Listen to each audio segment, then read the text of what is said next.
nearly 150 years, the U.S. Fish and Wildlife Service has worked with others across America to conserve and protect habitats for wildlife and people alike.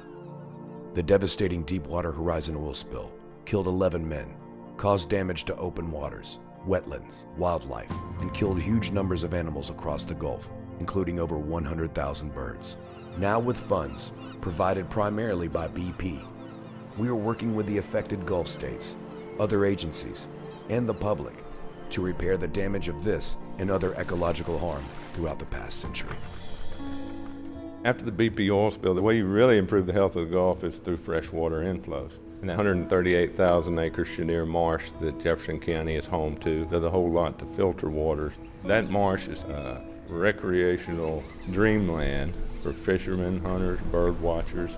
The importance of national wildlife refuges in general is to protect public lands for future generations. These places are special and they're conserved for a reason. This refuge is great for all the wildlife habitats. This marsh here absorbs a lot of storm surge from hurricanes and tropical systems that come through.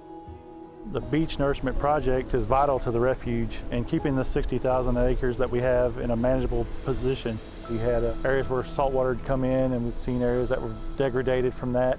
We've restored 3 miles of beach so far, kind of our pilot project to look at the effects of the renourishment. Everything was very successful, so we are looking at doing another 17 miles. And we've seen tremendous response from migratory birds. We've seen our frogs come back, a lot of our anurans, and we're seeing freshwater plants in areas that we hadn't seen in 2 to 3 decades show back up. Here at Laguna Atascosa, we have the potential to protect one of the largest landscapes of natural lands in America. The overarching theme for our restoration here is to undo some of the damage that we as humans have done ever since the 1920s. We have this real opportunity to connect this vast landscape.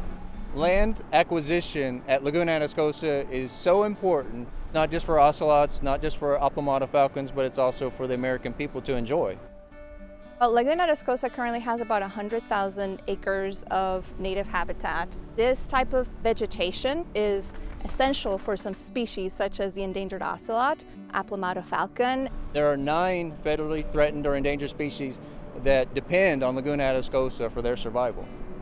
The Bahia Grande is about 23,000 acres of Laguna Atascosa. It has about a 9,000 acre bay system, which historically was cut off to tidal inflows. Because of that, it turned into a giant dust bowl. Once the refuge was able to piece together the property around Bahia Grande, they worked with numerous partners to dig a pilot channel from the Brownsville Ship Channel to Bahia Grande to reflood that. And since then, Bahia Grande is now reconnected to tidal inflows. However, it is currently not wide enough, resulting in extremely high salinities in the bay. That is why it's so important to widen the channel to increase those tidal flows, decrease salinities, and see the restoration continue.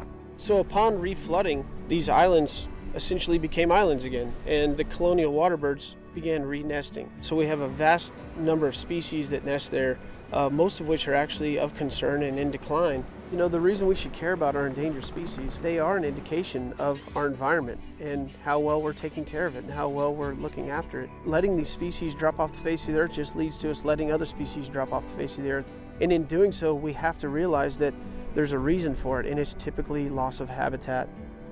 The toughest part of this restoration is actually just securing the funding. Once you get the resources to biologists and to the staff in the field, they get it done. I'm just really thankful to all the stakeholders that have had a hand in the BP oil spill penalties. Many times when lawsuits or penalties are brought, the money's not spent on taking care of the damage that's caused by the act that led to the penalties. In this case, the money's going to be used for environmental projects that are going to benefit the present generation and generations to come.